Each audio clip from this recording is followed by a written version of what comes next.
Welcome everyone back to Pete's Investing. We review the weekly progress of some random sample of blue chip stocks from Australia, the US and Europe, and these get updated every week. This week we're looking at the steady decline across a whole bunch of these shares, and if you want me to review any further shares or share price, please leave it in the comments and I'll cover it in a future video. As always, click on the subscribe button, the like button and the notification bell to get notified for future updates. First, let's look at the channel playlists, and that's where we review the indices each week, and also each week we review the share prices, which is this video is part of. The indices is a separate video, and also on a strategy playlist we've got a whole bunch of series of strategy videos. Please review those and get an understanding as to how we trade, including the average down process and management ideas. Let's first of all go to the table of results for this week. This has been measured over about a 17-month time horizon, looking at a 15-minute chart for each of these. Here we're showing the company and the codes for those companies, the dividend yields and when the ex-dividend dates are payable.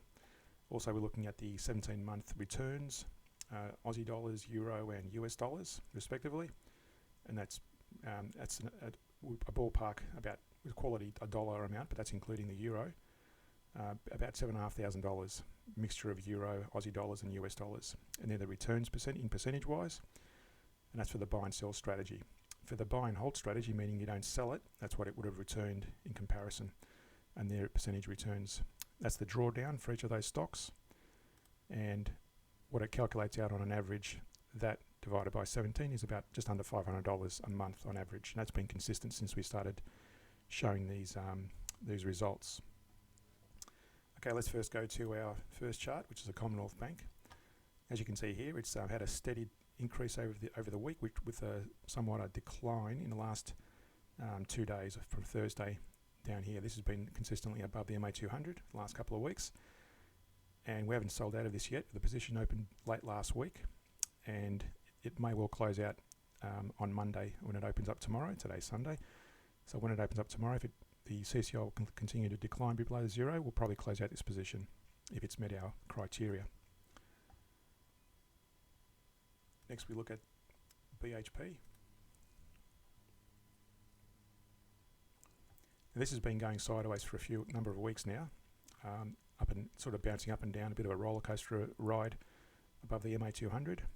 As you can see here, the position's been open for a while, and the CCI is broken below the zero. So let's see how it performs. We may have to add positions to it according to our strategy, but let's keep an eye on it and see how it performs when it breaks above zero, what it does. Then we look at Volkswagen. This has been a steady decline for a number of weeks now, for a week and a half since last week. Steady decline this week fully, and we haven't added to our position. We opened up here, and it's been going downwards since. So again, the CCI is broken below the zero. I don't think we'll be adding any positions anytime soon, but let's keep an eye on it. So we may have to wait for a better development for this one. There is some key support down here, so the price may well come and advance down to this 756 level in the coming days or even weeks. Next we look at Telefonica.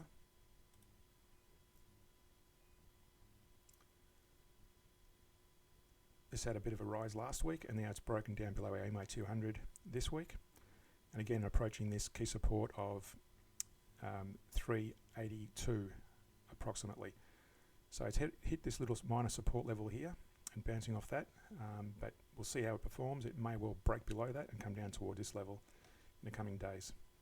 We haven't opened up any other positions yet. As you can see here, the position closed early this week, and our CCI remains below zero, although it is approaching our zero level here, so it may well enter another position in the coming days. Let's keep an eye on it. If it keeps going downward, the CCI may adjust, but there's a bit of a divergence there.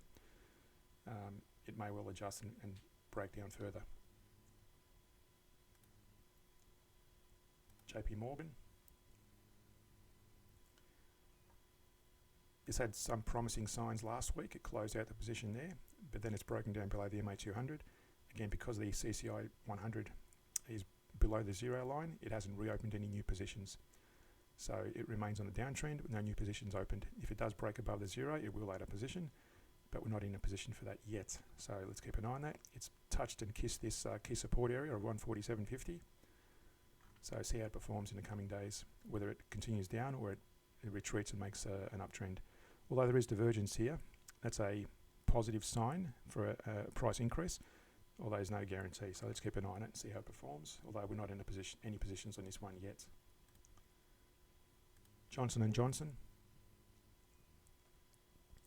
This has been in decline for a number of weeks now, and it's still going in a declining fashion with our positions opened from a few weeks ago back here.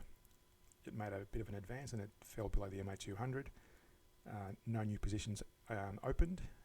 It hasn't averaged down yet. It needs to fall a lot further for it to average down according to our criteria.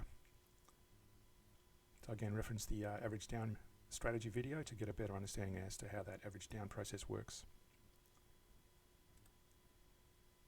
Next we look at Caterpillar. Again, this broke down below the MA200 start of last week, and this week it's been well below the MA200 with no new positions opened. The positions opened back here about 4 or 5 weeks ago at almost the peak of the price, and it's dropped down to this level down here. There's no sign of any. There's one key support level here at 176, and it's bounced off this minor support level of 206 at the moment. So let's keep an eye on that. If it breaks below that, we're looking at further downside. But again, no sign of re-entry yet for our average down process. So that's it for the stock reviews. Again, let's go back to our data table. As you can see there, it's been doing about 460 on average a month. And that's our buy and sell strategy versus the buy and hold strategy. As always, don't forget to subscribe, click on the like button and the notification bell to get future notifications of updates, and we'll speak to you guys in a future video. Thank you.